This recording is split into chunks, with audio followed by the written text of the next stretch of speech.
Madame, Monsieur, bonsoir. Du football pour ce week-end. La Ligue 1 une nouvelle fois avec des matchs dans le bas du tableau importants puisqu'on aura le Mouloudia Adoran qui se déplacera à Béjaïa pour y affronter le Mob de Béjaïa. Mais avant ce vendredi déjà un choc. L'Azmo Doran accueille le Harash. L'Azmo joue sa survie. Son entraîneur sera en tribune, suspendu pour 6 mois avec 3 mois avec sursis.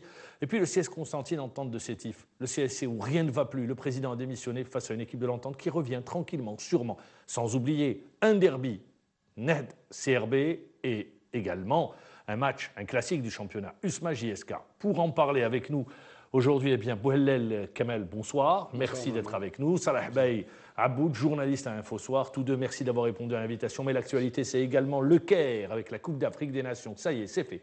L'Algérie est en demi-finale. Son adversaire, la Tunisie. Rappelez-vous, il y a 2 ans, c'était un match, c'était la finale de la Coupe d'Afrique des Nations. L'Algérie l'avait remporté. Hier, l'Algérie s'est imposée face au Congo. Ça a été le meilleur match de l'Algérie depuis le début du tournoi. Rappelons le score. 34-25 pour l'équipe algérienne. Et la Tunisie également s'est qualifiée pour la demi-finale. Avec nous, à partir du Caire, on retrouve Ja'far Meddour. Bonjour. Bonjour, Mohamed Djibour. Alors, Ja'far Meddour, demain, l'Algérie joue la Tunisie. Est-ce qu'on peut dire que les choses sérieuses, le tournoi proprement dit, débute maintenant? Oui, déjà qu'on le disait à passer les quarts de finale, car on entrait dans le vif du sujet, à savoir avec ce match à élimination directe.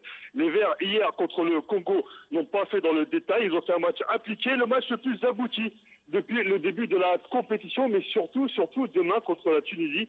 Il va falloir hisser son niveau de jeu pour espérer atteindre pour la 3e fois de suite, après 2012 et 2014, la finale du championnat d'Afrique des Nations. Il faut savoir qu'hier, les Verts ont fait preuve de sérieux. Ils ont même pu faire tourner leur effectif en fin de rencontre pour permettre au cadre d'être prêt pour le grand choc de demain. Et par rapport à la finale d'il y a 2 ans, les choses sont complètement différentes. Il y a eu un énorme changement d'effectif. Pas moins de 10 joueurs sont nouveaux ou bien reviennent en équipe nationale. Ça sera donc un contexte complètement différent. Je vais entendre par là que les cadres comme Tahar Mabane ou encore Hicham Boudrali ne seront plus sur le terrain. Il va falloir maintenant que les anciens qui sont là aujourd'hui prennent leurs responsabilités, comme Berkouz, comme Kader Rahim. Ce seront là les 2 maîtresses que l'on va suivre de près côté algérien. Alors, il y a une coupure. Ja'far Meddour. Coupure avec le Caire. J'espère qu'on va le retrouver dans quelques secondes. Dès qu'on l'aura, justement, le réalisateur nous le dira. Ja'far Meddour sera avec nous à partir du Caire. Messieurs, c'est vrai, vous suivez le hand, bien évidemment. L'Algérie en demi-finale, c'est des retrouvailles. Le contexte est complètement différent. Nouvelle équipe. C'est pour l'équipe algérienne, il s'agira d'aller chercher un exploit face aux Tunisiens. Salah Behaboud.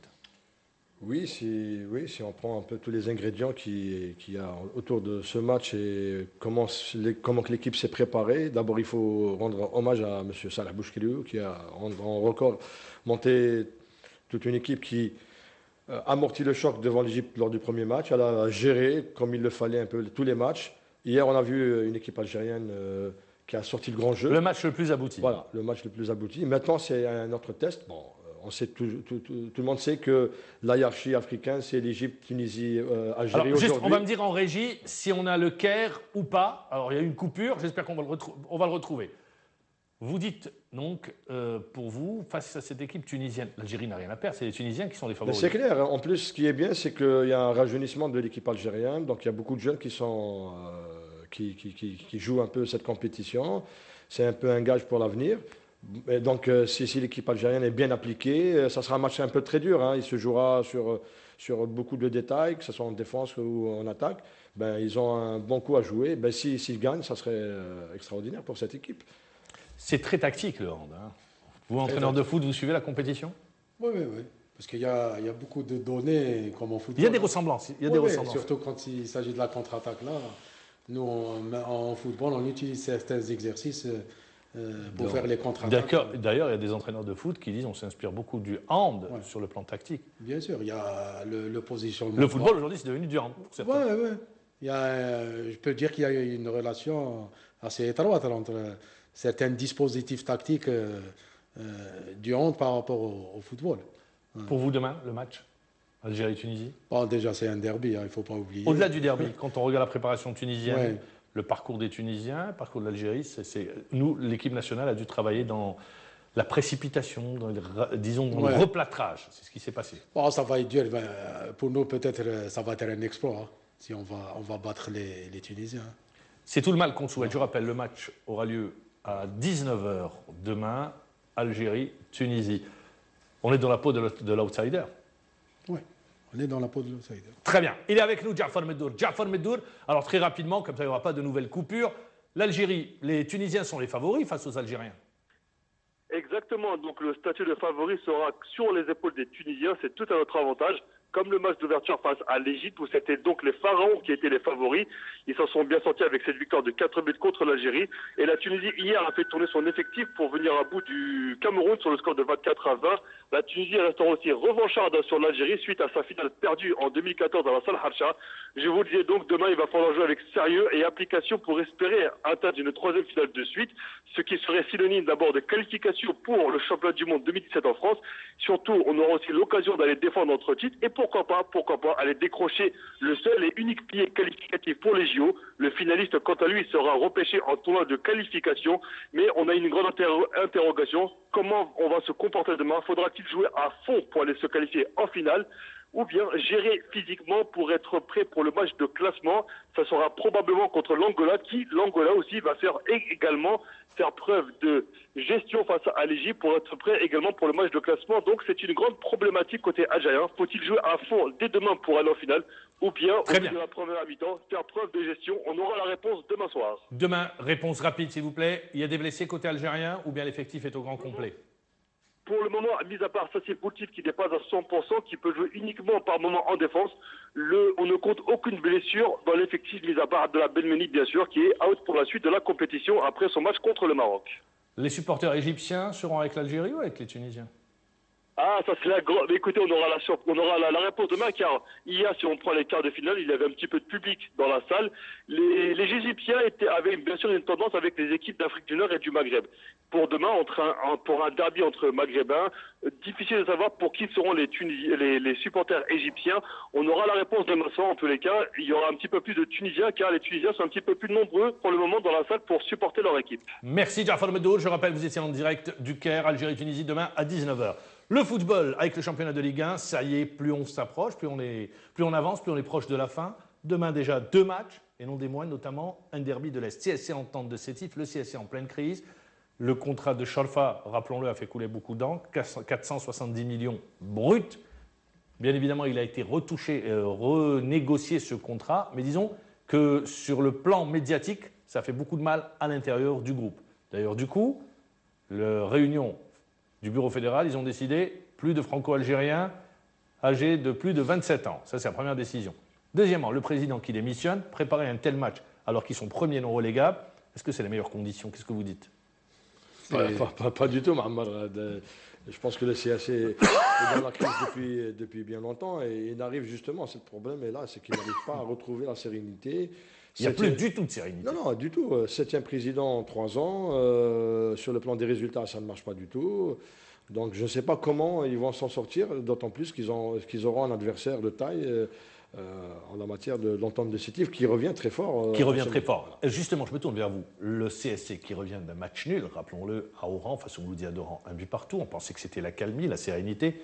Et voilà qu'aujourd'hui, un président démissionnaire, un entraîneur qui a l'épée de Damoclès sur la tête, Gomez, qui pourrait être démis de ses fonctions peut-être après ce match. L'annonce du montant du contrat de Chalfa qui a fait beaucoup de dégâts dans le vestiaire. Aujourd'hui, le CSC, à travers sa vie en interne, est menacé dans son existence en Ligue 1? Non, elle est menacée. Bon, c'est vrai qu'il y a une crise de résultats. Parce que le CSC n'arrive pas à enchaîner 2 ou 3 résultats positifs consécutivement, d'une part. Mais je pense que là, le problème de Chorfa, il a été étalé. C'est-à-dire que le groupe, déjà, il a été divisé par avant que ça soit étalé sur la presse pour son salaire et tout ce que. Parce que, point de vue effectif, point de vue qualité individuelle, je pense que le CSC, il a un très très bon effectif. Mais malheureusement. Oui, mais la mayonnaise ne prend pas, des divisions en interne. Oui, voilà, c'est les divisions internes qui sont en train de miner cette mayonnaise-là. Et l'équipe, elle n'arrive pas à retrouver son rythme de croisière, ni trouver surtout, je dirais surtout une manière de jouer, parce qu'on sent que le CSC là, c'est vraiment un jeu hasardeux. Ça joue par intermittence. Le dernier match qu'ils ont réalisé contre ils auraient pu gagner à Oran. Oui, mais je pense que c'était plus de la volonté. On a senti que les joueurs, il y avait une certaine prise de conscience par rapport à un classement, par rapport à des résultats négatifs. Ils sont premiers non relégables. Voilà. Moi, je voudrais revenir avec vous, Salah Aboud. L'actionnaire majoritaire, Tassili Airlines, qui est une filiale de Sonatrach, eh bien, on a dit qu'on allait la remplacer et qu'elle allait être remplacée par une autre filiale, la Sonatrach, mais on voit, Sonatrach donne des orientations, la filiale ne les applique pas. Oui, mais c'est la grande confusion. Au conseil d'administration. C'est la grande confusion, c'est ça le problème. Il n'y a plus de pilote dans l'avion. Il n'y a pas de de visibilité. Apparemment, oui, puisque quand vous avez des présidents qui viennent, qui partent, donc une série dans l'instabilité la plus totale, c'est normal. Le président décide quelque chose, le conseil d'administration décide autre chose. Donc ça prouve qu'il n'y a pas de sérénité, il n'y a pas de coordination, il n'y a pas de travail collégial, de synergie entre les membres qui gèrent ce club. Ça se répercute. Et ça se répercute forcément sur les résultats, sur le management du club d'abord et de l'équipe en particulier. Autre match demain. Asmo d'Oran, USM Al-Harrach. L'Asmo d'un entraîneur. Mjahad a été suspendu 6 mois, dont 3 avec sursis. Il fait appel. L'Asmo d'Oran, c'est le match, on peut dire, de la dernière chance. Oui, maintenant pour. Ils sont avant-derniers au classement général. Ça va être très difficile quand même contre l'équipe de l'USM Al-Harrach. La situation a été réglée, rappelons-le. Ouais. Il y avait une grève des joueurs, mais on reviendra. Parce que les joueurs Harrachi, contrairement peut-être aux autres clubs, ont fait, moi je dirais ça comme on l'appelle communément, la grève du zèle. La grève du zèle, c'est-à-dire qu'ils ont tout donné. Comme les Japonais. Voilà. Non, mais l'attitude, elle a été responsable parce qu'ils connaissent bien la problématique du club. Et puis il y a un état d'esprit à l'USM Al-Harrach. Et puis il y a une très très forte cohésion avec les supporters. Donc à Al-Harrach, je ne pense pas que les joueurs puissent faire ce genre de comportement. Ils ont été intelligents, donc il y a eu une prise de conscience collective. Ils ont battu Blida 2-0. À ce moment-là, ils ont organisé une conférence de presse pour mettre l'opinion au courant de ce qui se passe. Après le jour du match, ils ont fait... Et ils ont dit, on va gagner. Hein. Oui, ils ont fait leur boulot, ils ont gagné, ben voilà, et ça continue. Et puis bon, heureusement qu'il y a eu une réponse après, puisque le problème, entre parenthèses, des salaires a été réglé, mais bon, ça peut se reposer dans quelques jours aussi. Très bien. Voilà. Pour l'Asmo d'Oran, l'entraîneur ne pourra pas coacher à partir du banc. Ça pose problème quand l'entraîneur n'est pas sur le banc, quand il est en tribune? C'est normal parce que quand même il y a des consignes qui sont données. Mais il y a les relais, il y a l'entraîneur adjoint. Il peut... Bon, c'est vrai qu'il y a le Hadj Nirine. Oui, son entraîneur adjoint. Donc il était déjà au départ avec Kamal Mouassa. Donc déjà il connaît le groupe. Il a eu à gérer déjà un match contre la JSK. Mjahad sera obligatoirement en tribune. Il y a une suspension, donc elle est applicable. Et là, ils doivent gagner obligatoirement. Oui, mais ça va être difficile avec l'USM Al-Harrach. Il y a eu l'arrivée d'un joueur comme Bonsalga, il y a eu 2 ou 3 arrivées qui peuvent apporter Benayada, Belqabliya, qui revient de blessure. Donc, ils peuvent retrouver un équilibre d'équipe. Bon, maintenant l'Asmo, comme on dit, c'est un match à 6 points. Parce que par rapport, soit ils se font distancer. Voilà, parce que les adversaires directs, ils le reçoivent. Donc, entre le CSC, Relizane reçoit.